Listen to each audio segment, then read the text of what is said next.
नमस्ते बच्चों। बृहन्मुंबई महानगर पालिका शिक्षण विभाग द्वारा आयोजित राज्य स्तरीय ऑनलाइन तासिका में मैं श्री मिलिंद साठे, दादर पश्चिम महानगर पालिका माध्यमिक शाला, आप सभी प्यारे बच्चों का स्वागत करता हूं। आज के इस ऑनलाइन तासिका में आज हम इतिहास राजनीति शास्त्र में इतिहास का पाठ क्रमांक 9 बदलता जीवन भाग 1 इस पाठ के बारे में विस्तार पूर्वक अध्ययन करने वाले हैं।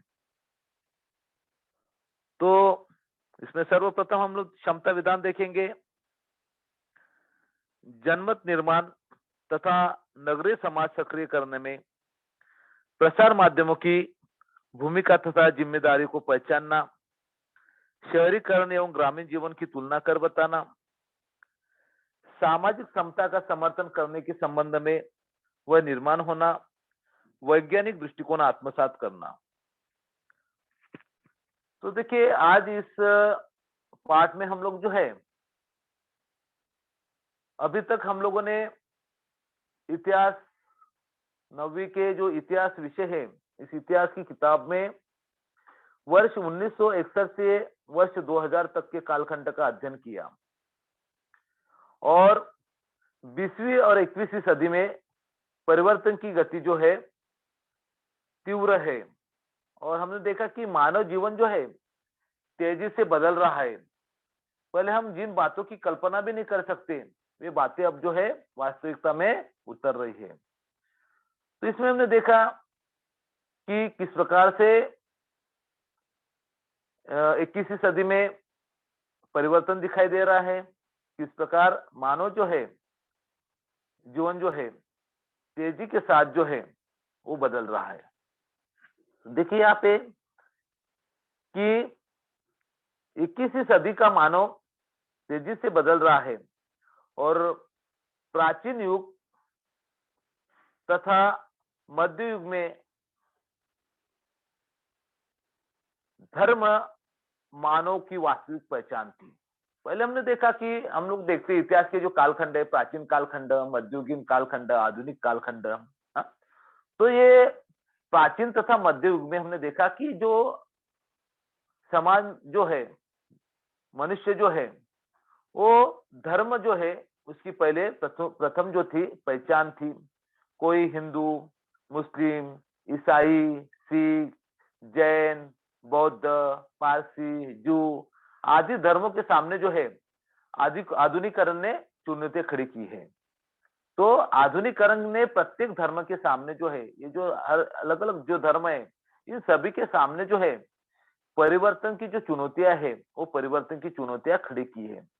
और ये हमारी जो पारंपरिक जो विचारधारा है, तो यहाँ पे देखिए कि डॉक्टर बाबा साहेब आम्बेडकर जी जो है, हम देखते हैं यहाँ पे कि डॉक्टर बाबा साहेब आम्बेडकर जो है, तो उन्होंने संविधान के माध्यम से जो है, संविधान जो है हमारा जो है भारत का संविधान जो है वो लिखित रूप में लिखा गया है, जो हमारा देश किस प्रकार से चलना चाहिए, तो इसलिए जो है लिखित रूप में जो लिखा गया है संविधान। तो डॉक्टर बाबा साहेब आम्बेडकर जो हमें पता ही है कि मसौदा समिति के अध्यक्ष थे और उन्होंने जो है संविधान का निर्माण किया, लिखित रूप में लिखा। तो डॉक्टर बाबा साहेब आम्बेडकर ने ये परिवर्तन भारतीय संविधान के माध्यम से किया। क्या कि जो आधुनिकीकरण के सामने जो धर्मों के सामने जो है आधुनिकीकरण की जो चुनौतियां खड़ी थी और ये जो हमारी परंपरागत विचारधारा चलती आ रही थी, परंपरागत तौर पे जो विचारधारा हमारी बनी थी पूर्वता प्राचीन काल से लेकर, तो इस विचारधारा में जो है परिवर्तन लाने का जो कार्य जो है डॉक्टर बाबा साहेब आम्बेडकर जी जो है, यहाँ पे हम लोग को तस्वीर में दिखाई दे रहे हैं कि डॉक्टर बाबा साहेब आम्बेडकर जी, तो इन्हीं के माध्यम से जो है ये पारंपरिक जो विचारधारा है, तो इसमें परिवर्तन लाने का काम जो है संविधान के माध्यम से किया गया। तो यहाँ पे हम देखें कि जो संविधान के माध्यम से हमें जो मौलिक अधिकार दिए गए हैं, तो इनके बारे में भी हम चर्चा करेंगे। हमारे जो संविधान है उसके अनुसार कानून के सामने जो है सभी भारतीय कैसे हैं, समान हैं। धर्म, लिंग, जाति आदि के आधार पर भेदभाव न करते हुए सभी लोग जो है कानून के सामने कैसे एक समान है। कोई जो है ये बड़े धर्म का है, ये दूसरे धर्म का है, ये वंश का है, वो वंश का है, ये बड़े जाति का है, छोटी जाति का है, ये पुरुष है, स्त्री है, ऐसा कोई भी भेदभाव न करते हुए, हाँ, कोई ये यहाँ पे जन्मा हुआ है, उसका जन्म उधर पे है, इसके ऊपर क्या किया गया है, प्रतिबंध लगाया गया है। हमारे संविधान जो है उस संविधान के माध्यम से हम लोग को जो है, जो कानून के सामने क्या है, सभी क्या है, एक समान है। कोई छोटा नहीं, कोई बड़ा नहीं, कोई ये धर्म का नहीं, वो धर्म का नहीं, सभी के लिए क्या है, कोई भेदभाव नहीं करेंगे, ये प्रतिबंध जो है वो लगाया गया। और सभी नागरिकों को जो है भाषण एवं अभिव्यक्ति की स्वतंत्रता मिली। जो भारत में रहने वाला कोई भी नागरिक है वो अपने विचार जो है भाषण के माध्यम से अभिव्यक्त कर सकता है। यह भाषण एवं अभिव्यक्ति की स्वतंत्रता जो है हमें इसी कारण मिली। उसी के साथ साथ शांतिपूर्वक ढंग से बिना हथियार के एकत्रित तथा संगठित होना, जो संगठन हम लोग कहते हैं कि जो जुलूस निकाले जाते हैं, हाँ, जो अनशन किया जाता है, तो यहाँ पे जो है कि हमें भारतीय संविधान ने ये शस्त्र दिया है कि आपने ये जो है अधिकार दिया है कि बिना शस्त्र के हम लोग जो है संगठित होने का अधिकार हम लोग को दिया गया है। बिना हथियार के जो है एकत्रित तथा संगठित होने का जो अधिकार हमें संविधान के माध्यम से मिला है। और भारत के किसी भी राज्य क्षेत्र में मुक्त रूप से घूमने फिरने का अधिकार मिला है। मतलब हम लोग देखते हैं कि हमें भारत के कोई भी राज्य में हमें जाना है, जैसे हम लोग देखते हैं कि आज से जैसे यहाँ का आदमी जो है, महाराष्ट्र का आदमी जो दिल्ली में जाकर जो है वो घूम फिर सकता है, उत्तर प्रदेश का आदमी जो उत्तर प्रदेश राज्य से, तो मतलब हमारे भारत के कोई भी राज्य में जो है हम लोग को मुक्त रूप से घूमने फिरने का अधिकार मिला है। तथा रहने का तथा स्थायी तौर पर रहने का जो है कोई भी व्यवसाय करने का अधिकार प्राप्त है। तो वहां पर रहने का और स्थायी तौर पर जो है कोई भी व्यवसाय करने का अधिकार हमें प्राप्त है। जम्मू कश्मीर के संदर्भ में खाली अपवाद है, लेकिन उसमें भी जो है अभी 370 की जो धारा थी वो हटाई गई है। तो देखिए यहाँ पर कि हमारा भारत देश का जो भी नागरिक है, जैसे अभी देखते हैं हम लोग कि गुजरात राज्य से कोई आदमी है वो महाराष्ट्र में आकर व्यवसाय कर सकता है, महाराष्ट्र का आदमी जो है उत्तर प्रदेश जाकर कोई व्यवसाय कर सकता है, वो स्थायी तौर पर वहां पे रह सकता है। उत्तर प्रदेश का आदमी जो है वो तमिलनाडु में रह सकता है, स्थायी तौर पर जो है व्यवसाय कर सकता है। यह अधिकार जो है हम लोग को प्राप्त है। और भारत के किसी भी भाग में रहने वाले नागरिक को अपनी स्वयं की भाषा, और भारत में जो है हम लोग कोई भी राज्य में अगर रह रहे तो हमारी भाषा, हमारी लिपि, हमारी संस्कृति, इसका संवर्धन करने का अधिकार है। जैसे देखिए कि महाराष्ट्र से हम लोग है, जब महाराष्ट्र राज्य में रह रहे हैं तो महाराष्ट्र से चले गए, जैसे हरियाणा चले गए, तो हरियाणा राज्य में रहने के बाद में जो है हमारी जो भाषा है, हमारी लिपि है, हमारी संस्कृति, इसका संवर्धन करने का अधिकार जो हमें मिला है। हम लोग अपनी भाषा बोल सकते हैं, हमारे लिपि का, हमारे संस्कृति का हम लोग जो संवर्धन कर सकते हैं। जो हमारे सन, उत्सव, त्योहार जो है वहां पर हम लोग कर सकते हैं। जैसे उत्तर प्रदेश से आए हैं और महाराष्ट्र में रह रहे उत्तर प्रदेश का नागरिक, तो जैसे उत्तर प्रदेश, बिहार के जो त्योहार है यहाँ पे मना सकते हैं, जैसे छठ पूजा है। ये अधिकार जो है हमें संविधान के कारण जो है अधिकार मिले हैं।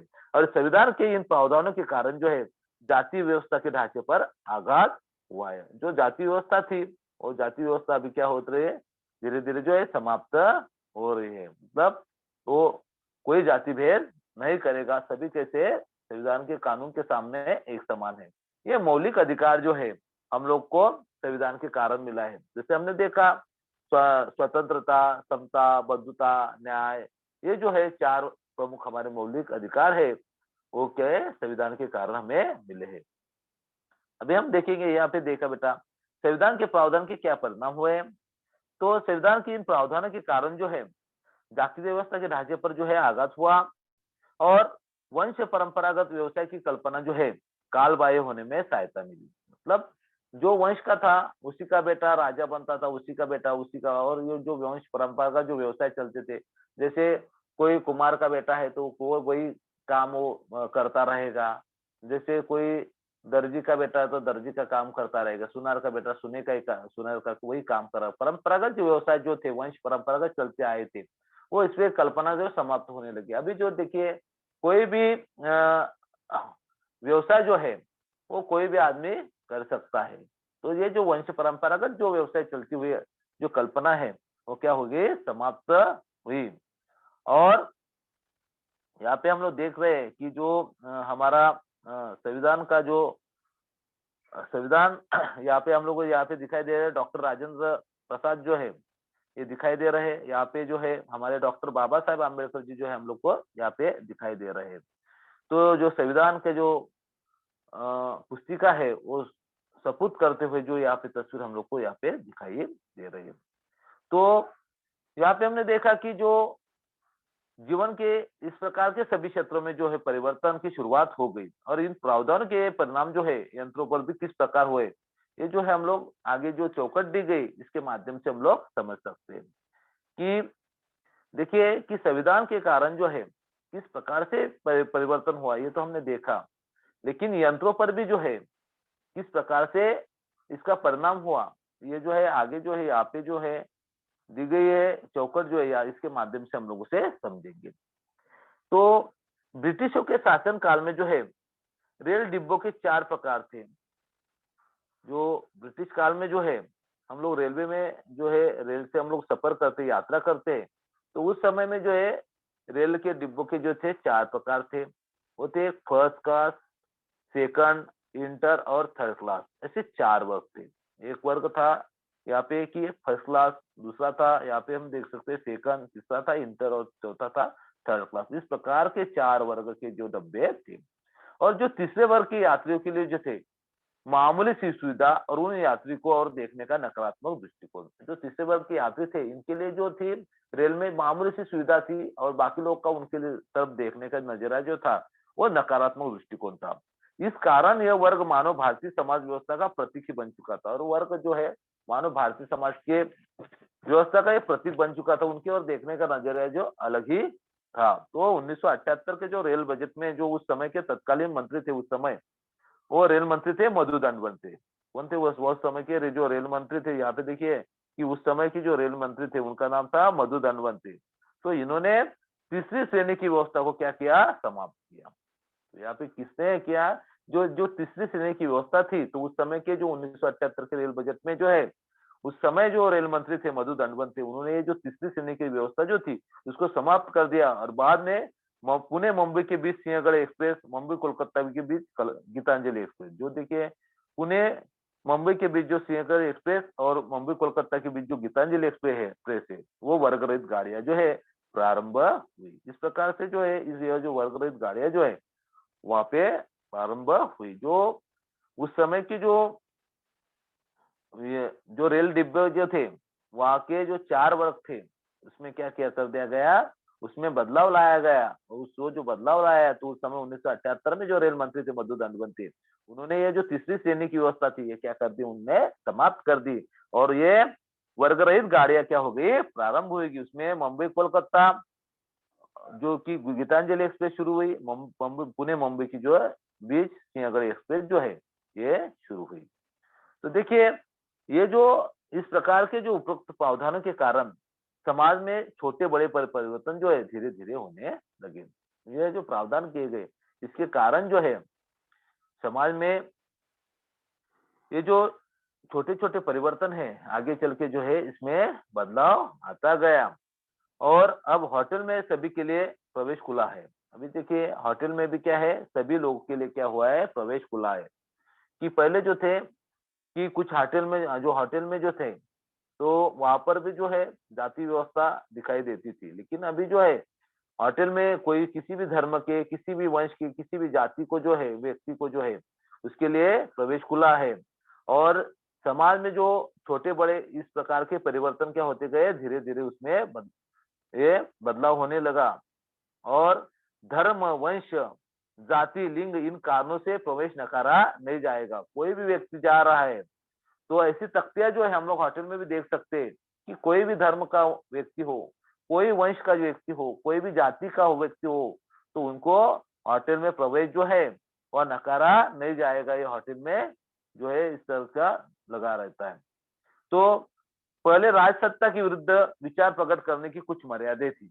पहले जो थी कि राजसत्ता के विरोध में जो है कुछ हमारे विचार अगर व्यक्त करने हैं तो उसके लिए मर्यादाएं थी। अगर कोई वो विचार व्यक्त किया करता था तो सीधा उसको क्या कर दिया जाता था, बंदी बनाया जाता था। लेकिन अब भारतीय नागरिक जो है समाचार पत्र अथवा भाषण और अन्य माध्यम द्वारा जो है सरकार के विरुद्ध विचार प्रकट कर सकते हैं। तो अब यह अधिकार मिले है कि सरकार के विरुद्ध में अगर हम लोग को कोई चीजें पसंद नहीं, सरकार के विरुद्ध में अगर कोई बात पसंद नहीं है, तो हम हमारे विचार जो है समाचार पत्र के माध्यम से, भाषण के माध्यम से क्या कर सकते हैं, व्यक्त कर सकते हैं, प्रकट कर सकते हैं। हमें अमान्य लगने वाली बातें हम लोग बोल सकते हैं। जो बातें हम लोग को अमान्य लग रही है, हम लोग को पसंद नहीं, वो बातें हम क्या कर सकते हैं, वो समाचार पत्र के माध्यम से और भाषण के माध्यम से जो है व्यक्त कर सकते हैं। यह बहुत बड़ा परिवर्तन जो है स्वतंत्रोत्तर कालखंड में हुआ। स्वतंत्र हमारे भारत देश स्वतंत्र हुआ, हम लोग पता है 15 अगस्त 1947 की, इसके बाद में जो ये परिवर्तन जो है हमें दिखाई देते हैं। तो देखिए इसके बाद हम देखेंगे परिवार संस्था। परिवार संस्था में किस प्रकार से बदलाव आया है, इसके बारे में अभी हम लोग चर्चा करेंगे। देखिए हमें देखना है कि किस प्रकार से जो देखिए कि बदलाव आया है भारत हमारे समाज में, परिवार संस्था में। उसी प्रकार से जो नए नए जो अनुसूचित जाति के लिए क्या प्रावधान किए गए हैं, उसी प्रकार से जो स्वास्थ्य सेवाएं में किस प्रकार से बदलाव आया है, इसके बारे में अभी हम लोग चर्चा करेंगे। तो देखिए परिवार संस्था में देखिए, तो स्वातंत्र पूर्व कालखंड में जो है परिवार संस्था भारतीय समाज की एक प्रमुख पहचान थी। हमारे भारत देश आजाद हुआ उससे पहले जो है हमारी परिवार संस्था जो थी हमारे भारत देश की जो है एक प्रमुख पहचान थी। और संयुक्त परिवार पद्धति का देश के रूप में भारत संसार भर में पहचाना जाता।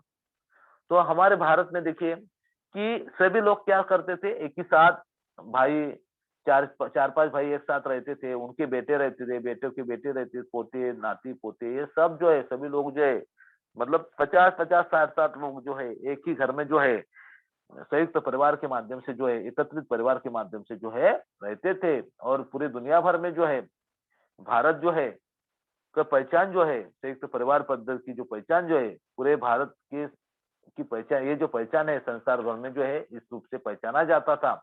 और इस वैश्वीकरण की लहर में जो है, जो वैश्वीकरण आया भारत पूरे विश्व में, जो वैश्वीकरण की लहर आई, तो उसके बाद में जो है विविक्त परिवार पद्धति जो है, विविक्त परिवार पद्धति जो है इसको बढ़ावा मिला। तो देखिए इसमें जो है विभक्त परिवार पद्धति में देखिए कि जैसे रोजगार, उद्योग धंधे, रोजगार मिले, लोग क्या करने लगे, गांव से जो है शहरों में आने लगे रोजगार के लिए। तो इसके कारण जो है ये जो संयुक्त परिवार पद्धति थी वो क्या हो गई, विभक्त परिवार पद्धति, उसमें धीरे धीरे रूपांतरण होने लगा। अभी हम देखेंगे समाज कल्याण। समाज कल्याण के बारे में भी चर्चा करेंगे। तो अपने संविधान में जो है कल्याणकारी राज्य का उल्लेख करने वाला भारत विश्व का पहला देश है। कल्याणकारी राज्य स्थापित करने ही हमारा उद्देश्य है। यह भारत के संविधान में उल्लेखित है। भारत के संविधान में लिखा गया है कि हम जो है कल्याणकारी राज्य का उल्लेख जो है इसमें भारतीय संविधान में जो है आया है। और ऐसा उल्लेख करने वाला जो है भारत विश्व का पहला देश है। और ये उल्लेख करने वाला जो है पूरे विश्व भर का भारत जो है पहला देश है। और इसमें लिखा गया है कि हम लोग कल्याणकारी राज्य जो है लाना है। तो नागरिकों को पूर्ण रोजगार, स्वास्थ्य सुविधाएं, शिक्षा तथा विकास के अवसर उपलब्ध कराना जो है समाज कल्याण कार्यक्रम के उद्देश्य है। समाज कल्याण कार्यक्रम के जो मुख्य उद्देश्य, देखिए समाज कल्याण जो है इसके, समाज कल्याण कार्यक्रम जो है इसके जो मुख्य उद्देश्य है वो है कि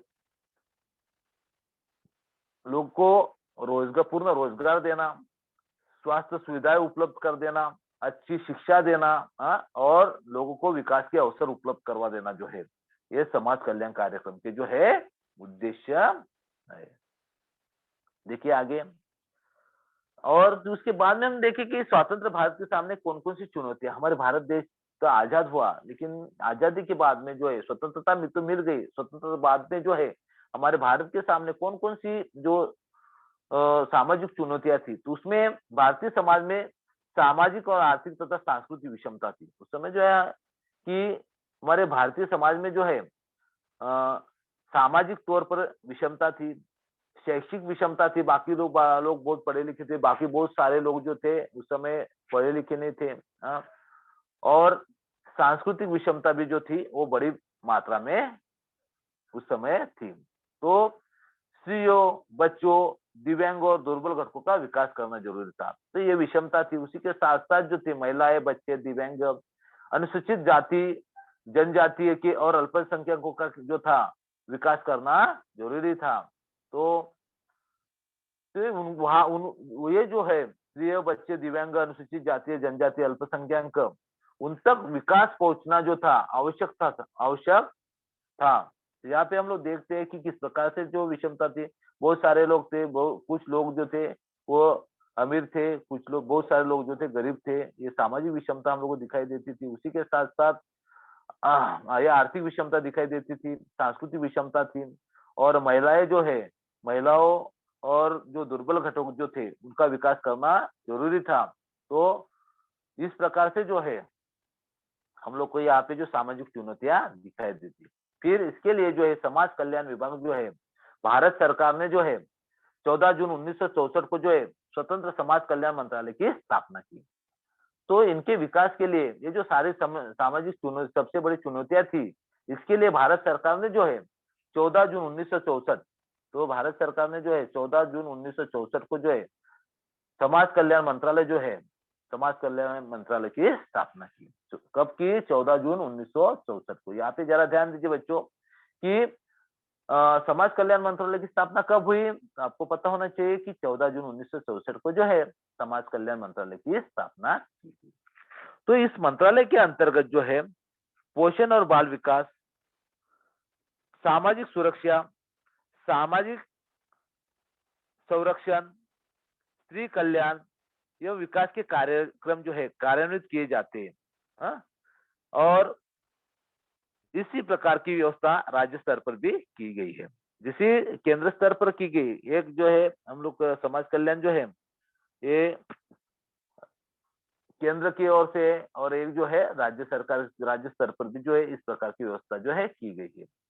तो इस मंत्रालय के अंतर्गत जो समाज समाज कल्याण जो मंत्रालय है, इसके अंतर्गत जो है पोषण और बाल विकास, सामाजिक सुरक्षा, सामाजिक संरक्षण, स्त्री कल्याण एवं विकास के कार्यक्रम जो है ये कार्यान्वित किए जाते हैं।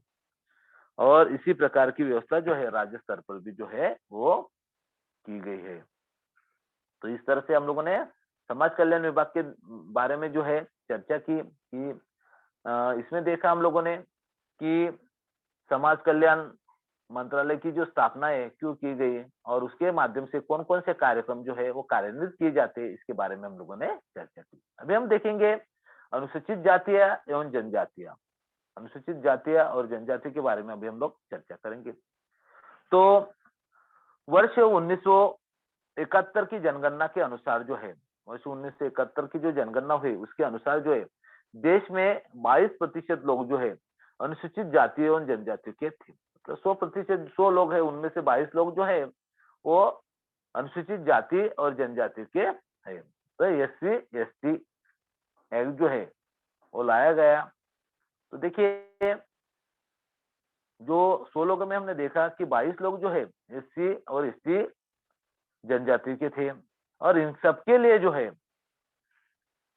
कानून बनाकर शैक्षिक छात्रवृत्ति मतलब पढ़ाई लिखाई के लिए जो है छात्रवृत्ति देना, उसी के साथ प्रतिनिधित्व देकर संसद में जो राजनीति में जो है प्रतिनिधित्व देना, संसद, राज्य विधिमंडल और सरकारी सेवाओं के कुछ स्थान जो आरक्षित रखे गए और सरकारी जो जगह निकली है उनके लिए भी जो कुछ स्थान जो है मतलब जहां पर कुछ सरकारी जगह निकलती है सरकार की ओर से सरकारी भर्ती निकलती है तो वहां पर भी जो है SC/ST के लिए जो है कुछ स्थान जो है वो आरक्षित रखे गए। ये जो प्रावधान जो है वो अनुसूचित जाति एवं जनजाति के लिए किए गए। इस तरह से हम लोगों ने देखा कि SC/ST जो है इसमें 22% लोग जो है ये 1971 की जनगणना में भारत में 22% लोग जो है SC/ST के। और उनके लिए जो है SC/ST जनजातियों के लिए जो है कुछ आरक्षित स्थान जो है वो रखे गए हैं। अभी हम देखेंगे सार्वजनिक स्वास्थ्य। तो सबसे अपना प्रथम कर्तव्य के रूप में सरकार जो है जनता के रहन सहन का स्तर बढ़ाए, उनका पोषण करे और सार्वजनिक स्वास्थ्य सुधारे, ऐसा उल्लेख जो है संविधान में किया गया है। तो हमारे भारतीय संविधान में जो है देखिए कि ये जो उल्लेख किया गया है कि जनता के रहन सहन का स्तर बढ़ाए। सरकार जो है क्या किए, सबसे पहले जनता के रहन सहन का जो स्तर बढ़ाए, उसके बाद सभी का पोषण करे और सार्वजनिक स्वास्थ्य सुविधाएं सुधारे, मतलब लोगों का जो सार्वजनिक स्वास्थ्य है वो सुधारा जाए। यह उल्लेख जो है संविधान में किया गया है। मतलब भारत में रहने वाले जो नागरिक है, जो जनता है, इनका रहन सहन का जो स्तर है बढ़ाना है और सभी लोग को जो है पोषण, अच्छा पोषण करे और उनका हर नागरिक, भारत में रहने वाले हर नागरिक का जो है स्वास्थ्य सुधारे, इस प्रकार का उल्लेख जो है संविधान में किया गया है। तो छठी पंचवर्षीय योजना में जो है, जो छठी पंचवर्षीय योजना हुई, जो हम लोगों ने पंचवर्षीय योजना देखी है, हाँ? तो इसके बारे में पढ़ा है। तो छठी पंचवर्षीय योजना जो है, इसमें ग्रामीण क्षेत्र के लोगों, आदिवासी और गरीबों को जो है प्राथमिक स्वास्थ्य सेवाएं और चिकित्सा सेवाएं उपलब्ध कराने का उद्देश्य था। तो इसके लिए अभी हम लोग देखते हैं कि गाँव-गाँव में जो है जो सरकारी अस्पताल जो है खोले गए लोग के लिए। तो ग्रामीण क्षेत्रों के लोगों, उसी प्रकार से आदिवासी लोग, गरीब जनता है, इनका प्राथमिक स्वास्थ्य जो है, उनको प्राथमिक स्वास्थ्य सेवाएं तथा चिकित्सा सेवाएं जो है उपलब्ध कराने का उद्देश्य था। तो एलोपैथी, यूनानी, होम्योपैथी और आयुर्वेद, ये प्राकृतिक उपचार की पद्धतियां हैं। तो देखिए कि जो हमारे भारत की जो है स्वास्थ्य के संदर्भ में जो है एलोपैथी, यूनानी, होम्योपैथी और आयुर्वेद, ये जो है प्राकृतिक उपचार पद्धतियां को मान्यता देकर नागरिकों के स्वास्थ्य उत्तम रखने का प्रयत्न शुरू किया गया है। तो लोगों का स्वास्थ्य जो है उत्तम रखने का प्रयत्न जो है इस प्रकार से चार पद्धति के उपचार पद्धति के माध्यम से जो है किया गया। तो हमारे भारत की जो चार उपचार पद्धति है, इसमें हमने देखा कि एक है एलोपैथी है, दूसरी यूनानी है, तीसरी होम्योपैथी और चौथी आयुर्वेद। ये प्राकृतिक उपचार पद्धतियां है। इस प्रकार से हमने देखा कि जो संविधान में उल्लेख किया गया है कि भारत में रहने वाले हर नागरिक की जो जनता है, इनका रहन का स्तर बढ़ाना चाहिए, उनके पोषण मिले, अच्छा सार्वजनिक स्वास्थ्य सुधारे। उसके लिए जो है आदिवासी, ग्रामीण क्षेत्र के लोग, गरीब लोग, इनके प्राथमिक सेवा स्वास्थ्य सेवा एवं चिकित्सा सेवा उनको उपलब्ध करवाने का जो था उस समय छठी पंचवर्षीय योजना का उद्देश्य था। और इसी प्रकार हम लोगों ने जो प्राकृतिक जो उपचार पद्धति देखी, उसमें एलोपैथी, यूनानी, होम्योपैथी, ये जो पद्धतियां है। अभी हम देखेंगे कि स्वास्थ्य सेवा की जो घटना में ओपन हार्ट शस्त्रक्रिया, जो देखिए 1962 में जो है तमिलनाडु के वेल्लूर स्थित क्रिश्चियन मेडिकल कॉलेज में जो अस्पताल में जो है डॉक्टर एन गोपीनाथन के नेतृत्व में जो है ओपन हार्ट सर्जरी जो है सफलतापूर्वक की गई। तो यहाँ पे हमने देखा ओपन हार्ट सर्जरी में देखिए कि जो तमिलनाडु में जो 1962 में जो है तमिलनाडु के वेल्लूर में जो है तो क्रिश्चियन मेडिकल कॉलेज में जो अस्पताल में जो है डॉक्टर एन गोपीनाथन के नेतृत्व में जो है भारत में ओपन हार्ट सर्जरी जो है ये सफलतापूर्वक की गई। तो स्वास्थ्य के क्षेत्र में जो परिवर्तन हुए, इसके कारण भारतीय के जीवन में जो है पहले जो थे कि बाकी जो इस प्रकार की सुविधाएं नहीं थी, तो बाद में क्या हुआ, स्वतंत्र बाद में इस प्रकार की सुविधा आई, तो उसके कारण जो है लोगों का, भारतीय लोगों का जीवन जो है चिंता रहित हो गया। तो वर्ष 1962 में जो है यहाँ पे देखा हम लोगों ने तमिलनाडु के जो वेल्लूर स्थित जो क्रिश्चियन मेडिकल कॉलेज है, कहाँ पर, तमिलनाडु के वेल्लूर में क्रिश्चियन मेडिकल कॉलेज, हाँ, तो वहां पर डॉक्टर एन गोपीनाथन जो है इनके नेतृत्व में जो है भारत में ओपन हार्ट सर्जरी जो है सफलतापूर्वक की गई। आपको आएगा ये प्रश्न, तो आपको पता होना चाहिए कि किनके नेतृत्व में की गई। डॉक्टर एन गोपीनाथन के नेतृत्व में ओपन हार्ट सर्जरी जो है सफलतापूर्वक की गई। कहाँ पे की गई, तमिलनाडु के क्रिश्चियन मेडिकल कॉलेज जो वेल्लूर क्रिश्चियन मेडिकल कॉलेज है वहां पर की गई वर्ष 1962 में। इस कारण ऐसे उपचारों के लिए जो है हम लोग को क्या करना पड़ता था, विदेश जाना पड़ता था पहले। अभी विदेश जाने की आवश्यकता नहीं है। ये सारी चीजें जो है हमारे भारत में ही उपलब्ध हो गई। तो हमारे भारतीय लोगों का जीवन जो है इस सर्जरी आने के कारण जो है चिंता रहित जो है होने लगा है। अभी हम देखेंगे यहाँ पर दूसरा जो है जयपुर फूड जो है। तो ये जो जयपुर फूड जो है, इसकी जो खोज से जो है भारत के जो दिव्यांग जो है, इनका जीवन जो है बदल गया।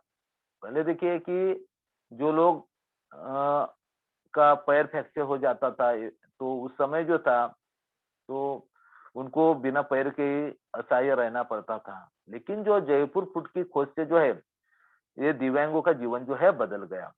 1968 के पूर्व एकाध व्यक्ति जब दुर्घटनाग्रस्त होकर अपना पैर गंवा बैठता था, तो उनको जीवन से बहुत कठिनाई से गुजरना पड़ता था। जब भी किसी व्यक्ति का जो है पेड़ पर चढ़कर या कहाँ पर जो एक्सीडेंट में जो है, अगर किसी का जो पैर, अगर उसमें दुर्घटनाग्रस्त होकर पैर उसने गंवा दिया, तो उनको जो है जीवन भर जो है उनको कठिनाई का सामना करना पड़ता था और अपना जीवन गुजरना पड़ता था। लेकिन इसका उपाय के रूप में जो है प्रमोद सेठी ने जो है एक कुशल कारागिर जो है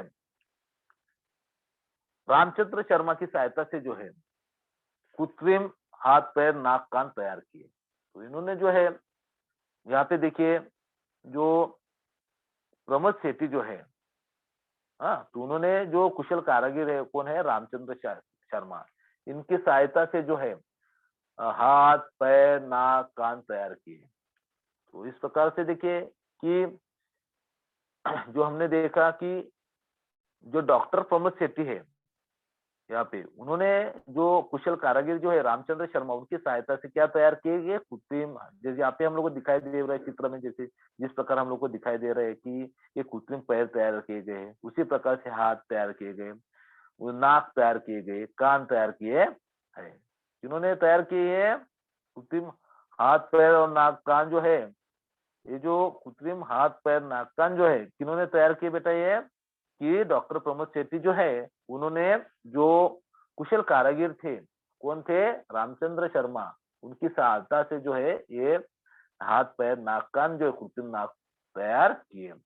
और ये जो जयपुर फट तकनीकी उपयोग से जो है ये तैयार किए गए कृत्रिम अंगों के कारण जो है दिव्यांग रोगी जो है को ये जो कृत्रिम पैर मिल गए, तो वो इसका फायदा क्या हुआ, ये नंगे पैर उबड़ खाबड़ जमीन पर चल सकते हैं, दौड़ सकते हैं, साइकिल चला सकते हैं, खेतों में काम कर सकते हैं, पेड़ों पर चढ़ सकते हैं, पर्वतारोहण कर सकते हैं, ऐसे काम जो है सहजता के साथ कर सकते हैं। ये कृत्रिम हाथ पैर तैयार करने के कारण जो है कृत्रिम पैर तैयार किए, इसके कारण ये जो जयपुर फुट तकनीकी, आपको ये प्रश्न आ सकता है, जयपुर जयपुर तकनीक फुट तकनीकी के उपयोग, तो इसके क्या उपयोग है, ये जो कृत्रिम अंग तैयार किए गए, इसके कारण जो है जो दिव्यांग व्यक्ति जो है, वो कहीं ऊबड़ खबर जमीन है, वहां पर चल सकते हैं, दौड़ सकते हैं, साइकिल चला सकते हैं, काम कर सकते हैं, खेतों में पेड़ों पर चढ़ सकते हैं, पर्वतारोहण कर सकते हैं।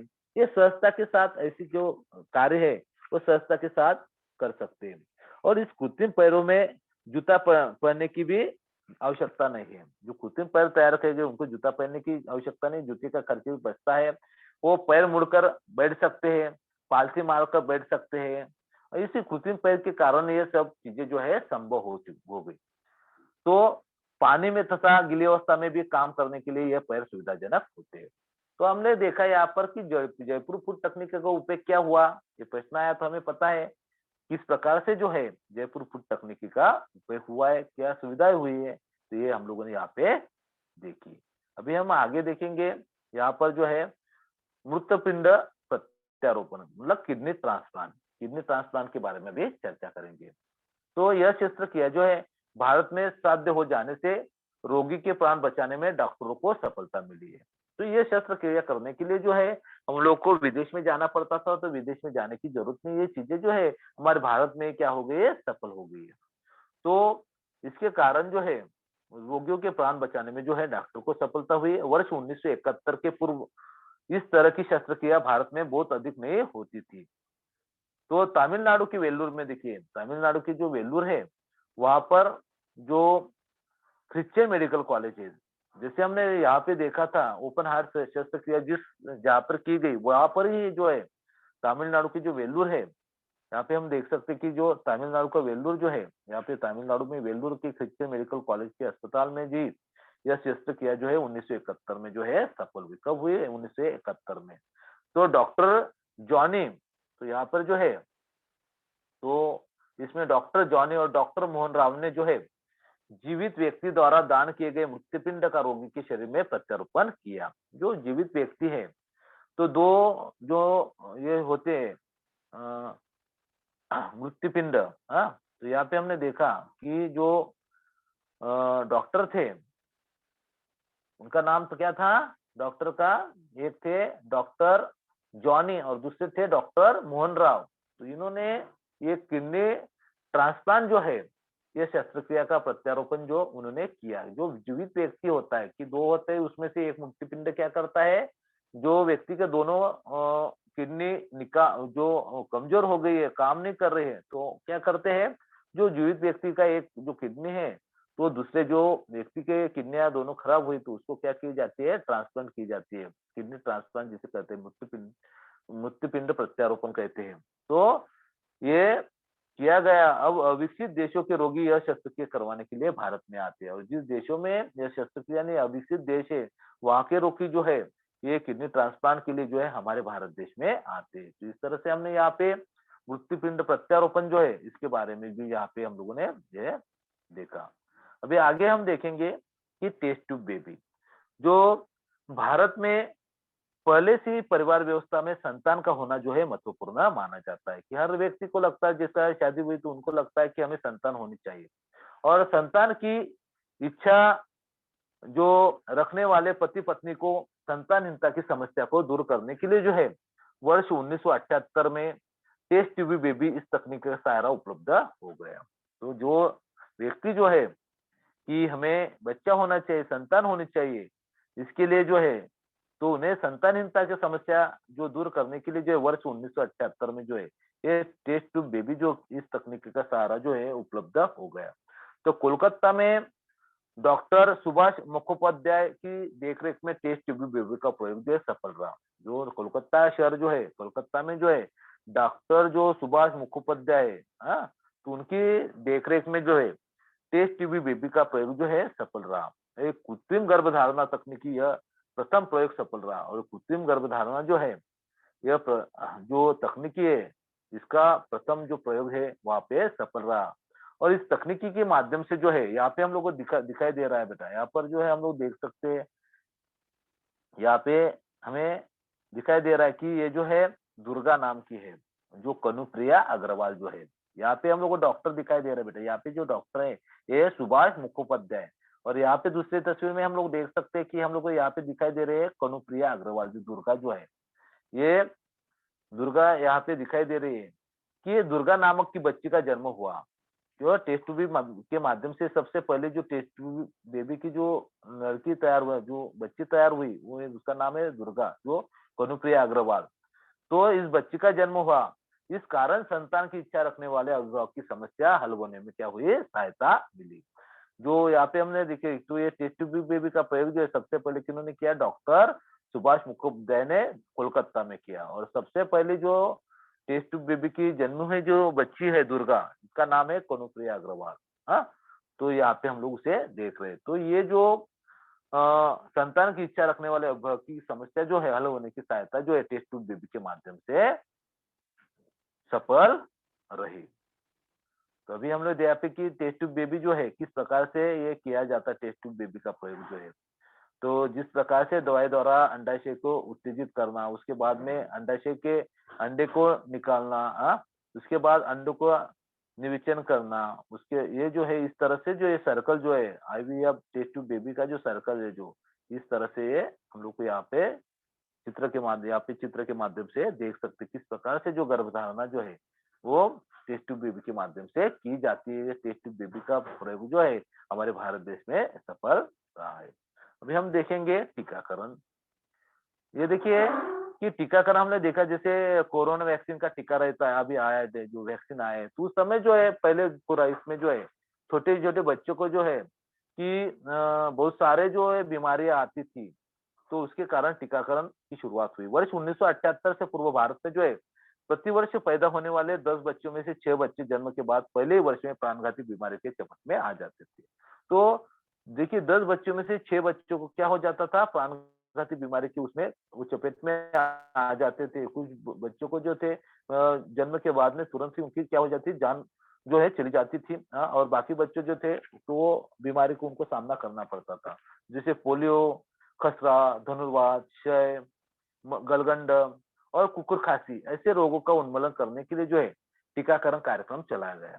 तो ये जो बीमारियां थी, पोलियो की बीमारी, खसरा की बीमारी, धनुर्वात की, क्षय की, गलगंड की, कुकुर खांसी की, ऐसे रोगों का उन्मूलन करने के लिए जो है टीकाकरण कार्यक्रम जो है चलाया गया। और वर्ष 1995 में जो है पल्स पोलियो टीकाकरण अभियान जो है चलाया गया। तो वर्ष 1995 में जो है हम लोग देखते हैं कि 5 साल तक के बच्चों को लिए जो है पल्स पोलियो का टीकाकरण जो है चलाया जाता है, और सरकार उसके लिए क्या करता है, विज्ञापन भी प्रसारित करता है। तो इस परिणाम स्वरूप पोलियो की रोकथाम की जा सकी। इस तरह से टीकाकरण कार्यक्रम जो है ये चलाया गया और ये सफल रहा, और उसके कारण जो है हमारे भारत में अभी पोलियोग्रस्त जो है कोई दिखाई नहीं देता है। और ये जो बीमारियां थी, तो ये बीमारियों का उन्मूलन करने के लिए जो है ये टीकाकरण कार्यक्रम जो है ये चलाया गया। इस तरह से हम लोगों ने यहाँ पे आज जो देखा इसमें कि आज की इस पाठ में जो है बदलता जीवन भाग 1 में कि भारत को आजादी के बाद में जो है कौन-कौन सी समस्याएँ थी, और उस समस्या का निराकरण करते-करते किस प्रकार से हम लोगों ने हमारे जीवन में बदलाव आया। किस गति से जो है किस सदी में मानव तेजी से बदल रहा है, ये हम लोगों ने देखा। उसके बाद मौलिक अधिकार देखे, संविधान के प्रावधानों के परिणाम देखे। उसके बाद परिवार संस्था जो है उसमें किस प्रकार से बदलाव आया कि प्राचीन काल में जैसे संयुक्त परिवार पद्धति थी, उसके बाद में जो है विभक्त परिवार पद्धति किस प्रकार से हुई। उसके बाद समाज कल्याण कार्यक्रम के बारे में चर्चा की। अनुसूचित जाति जनजातियों के लिए क्या प्रावधान किए गए।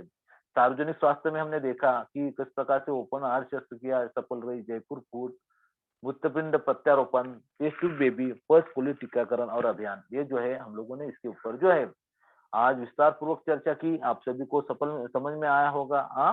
तो इस प्रकार से आज हम लोगों ने जो है विस्तार पूर्वक जो है इस पाठ का जो है अध्ययन आज की इस तासिका में किया है। धन्यवाद। हेलो, अब किसी को कोई समस्या हो तो वो पूछ सकता है।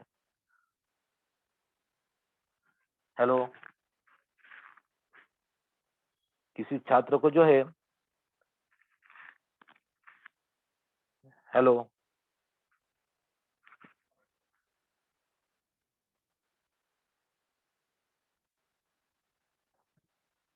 तो हेलो, देखिए हम लोगों ने यहाँ पे आप लोग को वो जो समझ में आया होगा कि किस प्रकार से जो है हमने देखा कि 21वीं सदी में मानव तेजी से बदलता गया। फिर संविधान के कारण जो हमारी पारंपरिक विचारधारा थी, इसमें किस प्रकार से परिवर्तन लाया गया। मौलिक अधिकार कौन-कौन से हम लोग को मिले, तो उसके बाद हमने मौलिक अधिकार देखे कि हम लोग को हमारे विचार व्यक्त करने की, भाषण की स्वतंत्रता मिली। शस्त्र के बिना संगठित होने का अधिकार मिला। धर्म, लिंग, जाति, आदबा पर हम लोग भेदभाव न करते हुए कानून कैसे सभी के लिए समान है। राज्य, भारत के किसी भी राज्य में हम लोग जो है रह सकते हैं। वो स्वतंत्र हम लोग को मिली। उसके बाद व्यवसाय करने की स्वतंत्रता मिली। हमारी भाषा, लिपि, संस्कृति संवर्धन करने की हम लोग को स्वतंत्रता मिली। संविधान के प्रावधानों के जो परिणाम है हमने देखे, तो वंश परंपरागत व्यवसाय की कल्पना जो है वो समाप्त हो गई। जाति व्यवस्था ढांचा को आघात हम लोगों ने देखा। इस प्रकार से जो है रेल की जो तृतीय श्रेणी व्यवस्था समाप्त हो गई। तो उसके बाद हमने देखा कि होटल और कार पर भी जो है सभी लोगों के लिए वो खुले हो गए, और नागरिक सरकार के विरुद्ध विचार प्रकट करने का अधिकार मिले। परिवार संस्था में हमने देखा कि वैश्वीकरण के लहर के कारण जिस प्रकार से संयुक्त परिवार पद्धति किस प्रकार से विभक्त परिवार हुई। कल्याणकारी राज्य हमने देखा कि हमारे संविधान में जो है सबसे पहले जो है कल्याणकारी राज्य का उल्लेख जो है भारत विश्व का पहला देश है जिन्होंने ये उल्लेख संविधान में किया है। उसी के साथ साथ जो है रोजगार, स्वास्थ्य सुविधा, शिक्षा तथा विकास के अवसर उपलब्ध कराने जो है समाज कल्याण कार्यक्रम उद्देश्य हमने देखे। हमारे भारत के सामने कौन-कौन सी सामाजिक चुनौतियाँ थी, इसमें हमने देखा था कि आर्थिक, सामाजिक, सांस्कृतिक विषमता थी। उसी के साथ महिलाएं, दुर्बल घटक, दिव्यांग व्यक्ति, अनुसूचित जाति, जनजाति, अल्पसंख्यकों विकास के लिए अवसर जो है जरूरी थे। तो इसके लिए समाज कल्याण मंत्रालय की स्थापना की गई और इसके अंतर्गत जो कौन-कौन से कार्यक्रम चलाए जाते हैं, इसमें हमने देखा कि पोषण और बाल विकास, सामाजिक सुरक्षा, सामाजिक संरक्षण, स्त्री कल्याण एवं विकास के कार्यक्रम, ये जो कार्यान्वित किए गए हैं। अनुसूचित जनजाति के लिए कौन-कौन सी सवलतें, इसमें हमने देखा कि उनको शैक्षिक शिष्यवृत्ति, संसद, विधिमंडल प्रतिरोधी के लिए आरक्षित स्थान, अनुसूचित जाति जनजाति के लिए, शिक्षा एवं सरकार सेवा में आरक्षित जगह रखी गई है। सार्वजनिक स्वास्थ्य के बारे में हमने देखा कि किस प्रकार से जो है सार्वजनिक स्वास्थ्य में जो है सुविधाएं सरकार के माध्यम से जो है उपलब्ध कराएगी। तो इसका हमारा जो प्रथम कर्तव्य है कि संविधान में इसका उल्लेख आया है कि सभी जनता के रहन-सहन का स्तर बढ़ाए, उनका पोषण किया जाए, सार्वजनिक स्वास्थ्य सुधारे, ऐसा उल्लेख जो है संविधान में किया गया। उसके बाद में हमने देखा कि छठी पंचवर्षीय योजना में जो है गाँवों में ग्रामीण क्षेत्रों में आदिवासी गरीबों के लिए प्राथमिक स्वास्थ्य सुविधाएं तथा चिकित्सा सेवाएं उपलब्ध कराने का उद्देश्य था।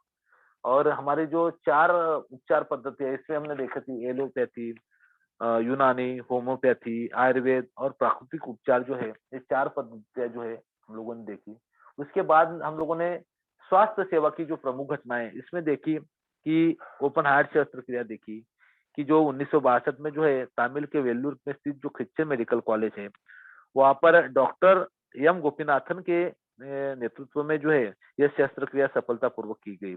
उसके बाद जो 1968 में जो जयपुर फुट हमने वो देखा, उसमें जो डॉक्टर प्रमोद शेट्टी ने जो है जो कुशल कारीगर थे मतलब कुशल कारीगर रामचंद्र शर्मा की सहायता से जो है कृत्रिम तरह से हाथ, पैर, कान, नाक जो है तैयार किए। उसके बाद हमने देखा कि दिव्यांग के इसका फायदा क्या हुआ जयपुर फुट तकनीकी का, तो इसमें हमने देखा कि जो दिव्यांग व्यक्ति है वो चल सकते हैं, वृक्ष पर चढ़ सकते हैं, साइकिल चला सकते हैं, ऊबड़-खाबड़ जगह पर भाग दौड़ सकते हैं, हाँ।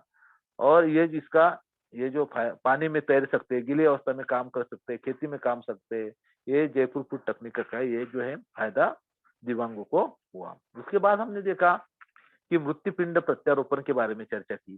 तो इसमें वेल्लोर के जो क्रिश्चियन मेडिकल कॉलेज है, वहाँ पर डॉक्टर जॉनी और डॉक्टर मोहन राव ने जो है जीवित व्यक्ति द्वारा दान किए गए जो मृत्युपिंड जो है, इसका रोगों के शरीर में प्रत्यारोपण किया। ये 1971 में जो है ये शस्त्रक्रिया जो है वो सफल रही। उसके बाद हमने देखा टेस्ट टू बेबी जो 1978 में जो है, जो लोगों को संतानहीनता का जो सामना करना पड़ता था, इसके लिए कोलकाता में डॉक्टर सुभाष मुखोपाध्याय की देखरेख में जो है कृत्रिम गर्भधारणा तकनीक का प्रयोग सफल रहा और सबसे पहले जो बच्ची जन्मी उसका नाम जो है दुर्गा नामक जो भारत की पहली बच्ची उसका जन्म टेस्ट ट्यूब बेबी के माध्यम से हुआ। उसके बाद हमने देखा पल्स पोलियो टीकाकरण अभियान जो 1995 में जो है पोलियो की रोकथाम की गई, उसके लिए उसी के साथ-साथ पहले पोलियो, खसरा, धनुर्वात, शैगल तथा कुकर खांसी ऐसे प्राणघातक रोगों का उन्मूलन करने के लिए जो टीकाकरण कार्यक्रम जो है चलाया गया है। इसमें हमने देखा कि 10 बच्चों में जो 6 बच्चे जो है ऐसी बीमारियों का उनको सामना करना पड़ता था। इसकी इस प्रकार से जो है आज हम लोगों ने जो है इन प्रमुख जो मुद्दे हैं, प्रमुख जो पॉइंट है इसके ऊपर जो है विस्तार पूर्वक चर्चा की। हाँ, तो इस तरह से आप सभी को ये जो आज की तासिका में जो पाठ जो है यहाँ पे जो प्रमुख घटक जो है इनके ऊपर हम लोगों ने चर्चा की, आप सभी को इसमें ये सब समझ में आया होगा। तो किसी को कोई प्रश्न पूछना हो तो पूछिए। हेलो। Hello sir. हाँ हेलो, हाँ बोले बोले सर। हा सर, टाइम झालेला आहे. तुम्ही लेफ्ट करू शकता.